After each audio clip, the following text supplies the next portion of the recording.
morning, City Church. Good morning. Today is the day that the Lord has made, and we shall rejoice and be glad in it. Anybody happy to be on this side of the dirt this morning? Grateful to open our eyes this morning, to come collectively because of our leaders to a safe place where we can gather, pray, talk, discuss, where we can be safe in this particular space. As we are fasting, I hope that you are feeling well, that you are feeling energized, that you are clearer when it comes to the things of God. But as we talk about in our book, not just in the things of God, but God Himself. So I will not be before you long. Just something crossed my mind while I was reading. So right at the end of chapter 4, going into chapter 5, there's this little place in the book that I think carries such a big weight that it was important for it to be duly noted. So in our book, it says at the end of chapter 4, take comfort. You are not alone. Taking your next steps to relax in Jesus, to detach for Jesus, and to listen to Jesus is countercultural and prophetic, especially since it's unlikely you are living in a monastic community with built-in structure and support. You can expect starts and stops, successes and failures, as you figure out what works best for you in light of your unique calling, responsibilities, limits, and temperament. What is most important is that you take the long view of the call of God on your life and on the lives of those you influence, to follow the crucified, not Americanized Jesus. Relax, allowing Jesus to hold you. Detach, surrender your self-will and plans to Him, and listen. Listen. You can bank on the reality that Jesus's commitment and ability to speak to you is far greater than your commitment and ability to listen to Him. So when I read this, it hit me. It just hit me. And as we are going over this emotionally healthy discipleship book, we take note on emotionally healthy, right? And as I was thinking, and it says, take comfort, you are not alone. But when I processed it, I heard God saying, Jenny, take your comfort. You aren't alone. There's a difference, right? Oftentimes we hear that, take comfort. You're not alone. I'm here. We are here for you, etc. But I heard clear as day when God said, no, not this time. Take your comfort. And I think oftentimes, we say things as we grow on our journey. I'm going to take back everything the devil stole. I want back double for my trouble. I want back everything he took from me in this area, that area, and this area, etc. But in this season, He was specifically asking me to align the things that I was praying for and about, including myself, and being honest about where I was on that spectrum through this book, and then take my comfort, right? And I think sometimes it's so much easier said than done.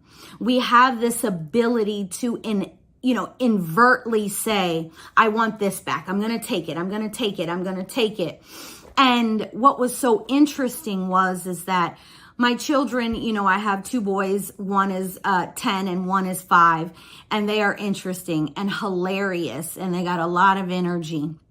And I noticed when one of my sons had something the other one wanted, and of course, my older son, being bigger, he just took it. He just took what he wanted because he could. And my younger son, Legend, literally looked at him. He got quiet.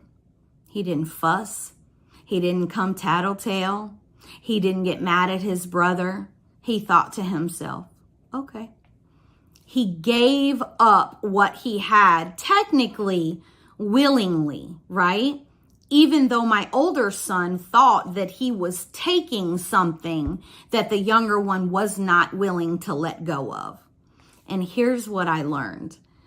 When I went to Legend and I said to him, son, you can't, listen, I know you're smaller, but you can't always let people just take things from you without standing up for yourself in the right way.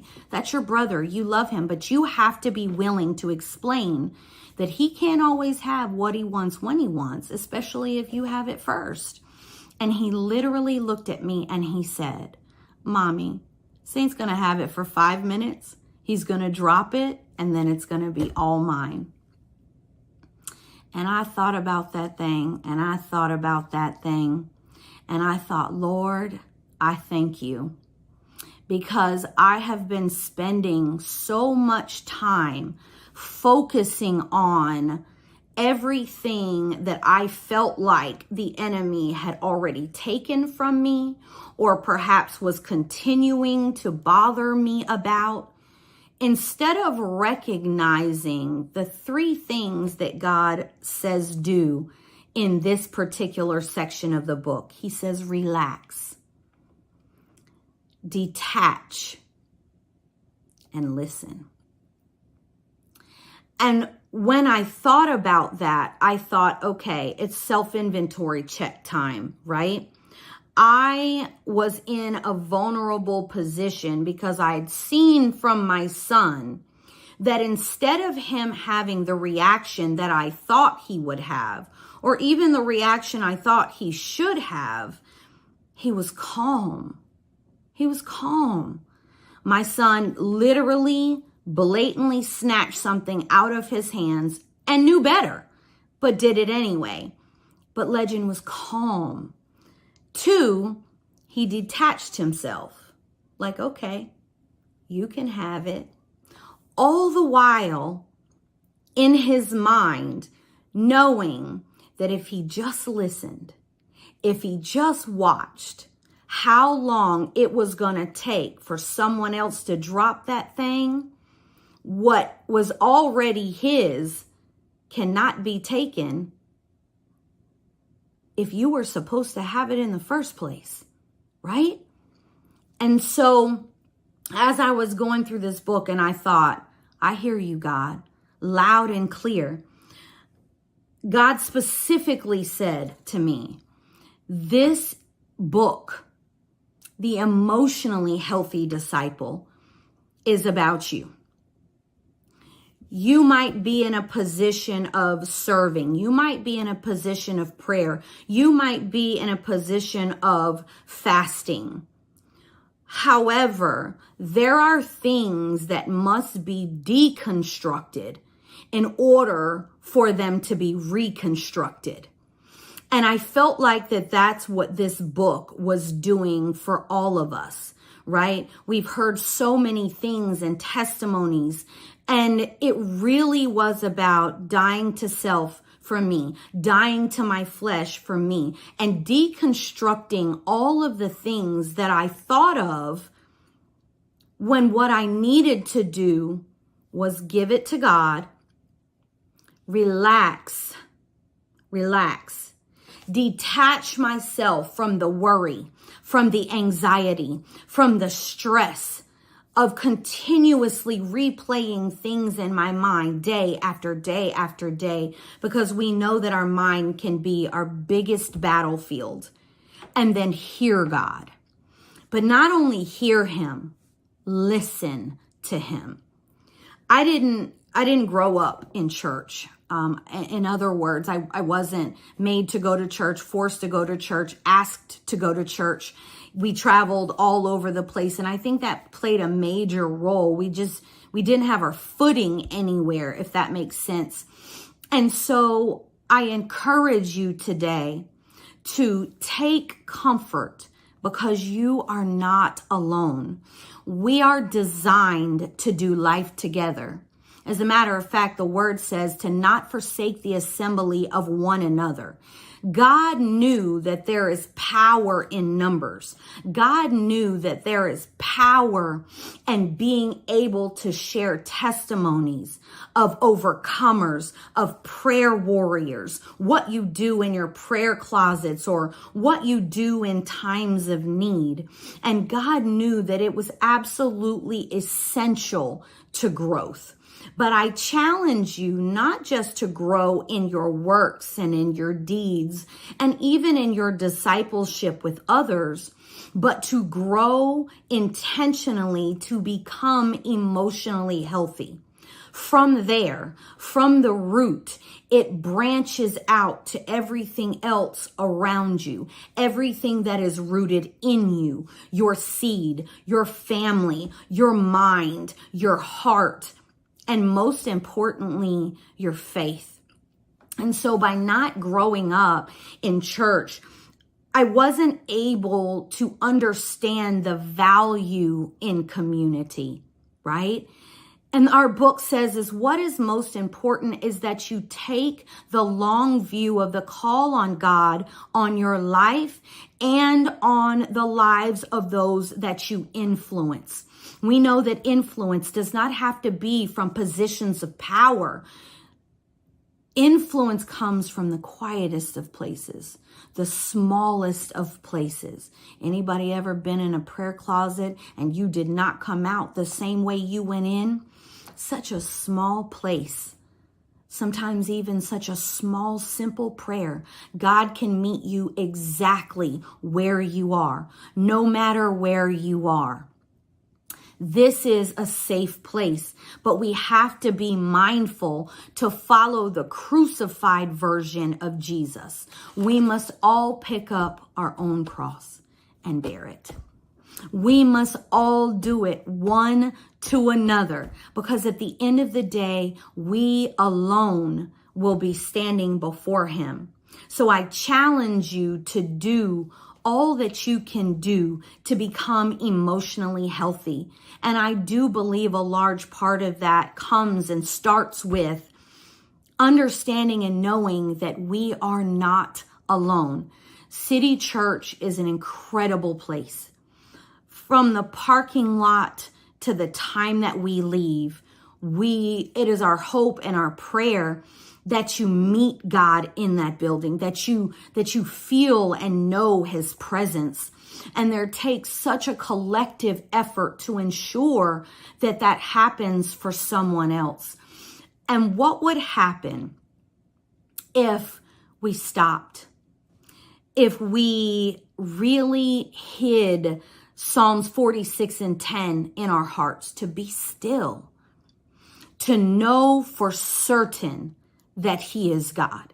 Not this Americanized version of God that our book speaks of, but the crucified version of God, the one that died for you, the one that died for me.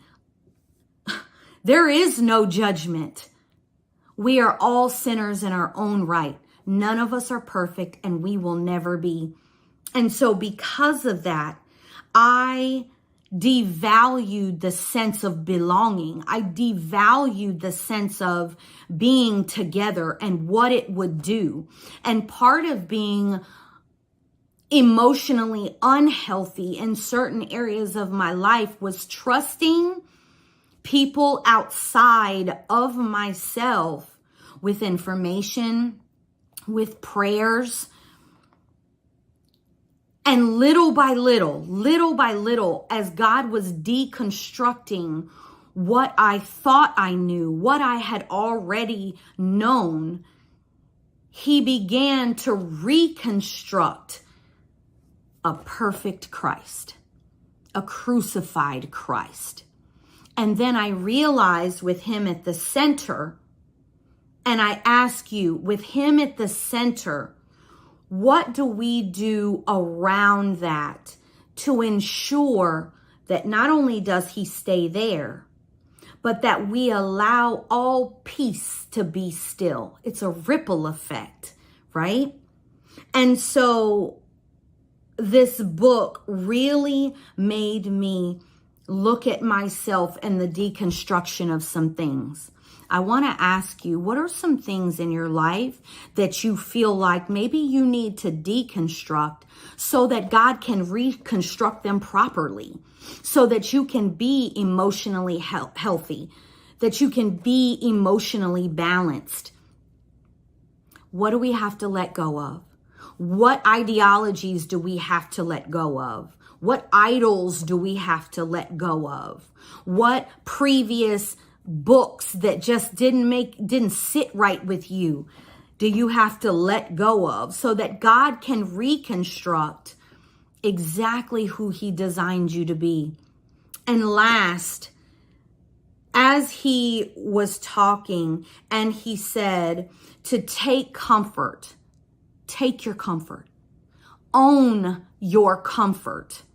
If we have things that we want to change about ourselves, maybe it's our diet, maybe we want to exercise more, maybe we want to pray more, always doing, right? I find it interesting that often do we really use the same gumption and fervor when it comes to taking the comforts that we need in our lives? Some of them we need to take them away because we're too comfortable. But others, what comforts do you need to take that will ultimately be there for you in your future? It might be uncomfortable to set a time to pray every day, like our sister Bernita said. It might be. But now becoming comfortable in a thing frees you and allows you to then move on and to grow, right? Take your comforts back, not making yourself so busy. Noah's anointed so that you can spend more time in God's presence, so that you can spend more time and give the flowers to the people in your life while they're here. Take your comfort back.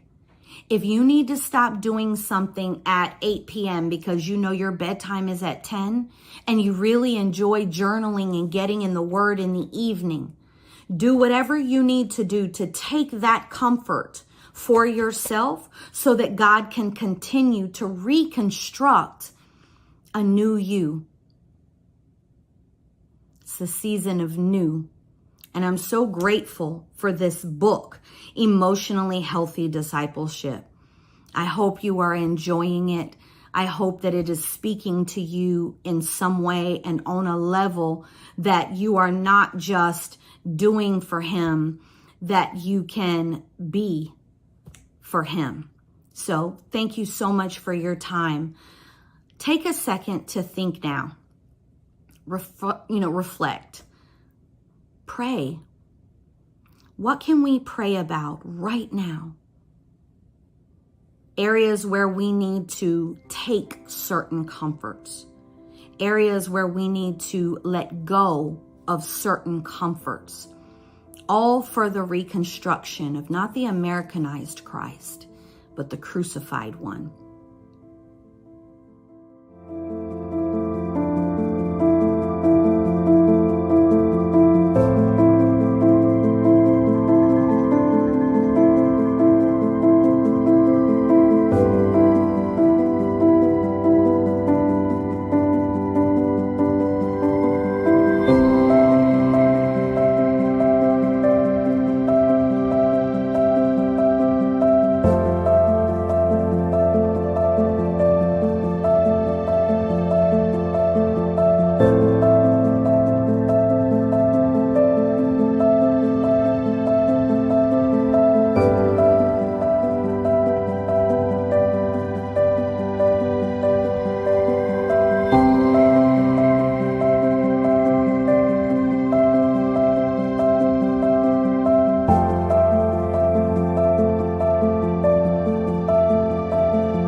you.